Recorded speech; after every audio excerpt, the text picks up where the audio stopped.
আমরা হলে সাধারণ শিক্ষার্থী। আমরা বাড়িতে যাওয়ার চেষ্টা করছিলাম, শাহবাগ মোড়ে আমাদেরকে আটকা ইচ্ছা মতো বেধড়ক মার দিছে, ব্যাগ মোবাইল সব রাইখে দিছে। আমরা কিছুই করি না, আমরা সাধারণ শিক্ষার্থী। সে দেখেন আমাদের হাত আঙ্গুল ভেঙে ফেলছে, বাইরে হাত ভেঙে ফেলছে, মাথায় আঘাত করছে। যখনই বললাম ৭১ হলে বলার সাথে সাথে তারা আমার উপরে অ্যাটাক করা আরম্ভ করলো। তারা আমাকে জোর করে ব্লেম দিল যে আমি নাকি ইউনুস ভাইয়ের বৌমুখ ভাইয়ের রুম ভেঙেছে এবং আমাকে আমার থেকে কৈফিয়ত নিতে চাইলো, নাম বলতে কে কে ভেঙেছে। কিন্তু ভাই আমি আদৌ এইগুলো সম্বন্ধে এগুলার সাথে জড়িত না এবং আমি জানিও না এগুলো কারা করেছে।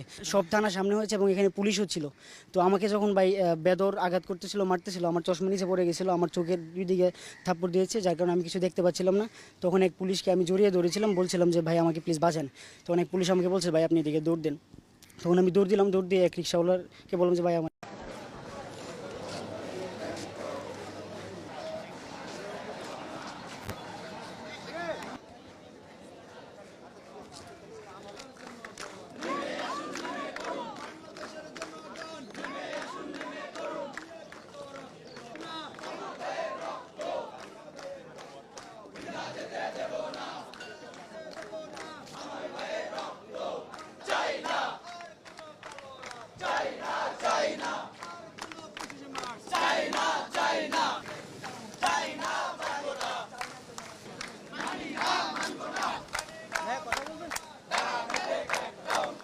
আজকে সিচুয়েশন হচ্ছে যে আমাদের এই যে ভিসি কর্তৃক ৬টার মধ্যে হল ছাড়ার নির্দেশ দিচ্ছে, কিন্তু এখন কথা হচ্ছে যে আমরা হল ছাড়বো না, আমাদের আন্দোলন আমরা চালিয়ে যাব, আমরা হল ছাড়বো না। আমাদের এখন একটু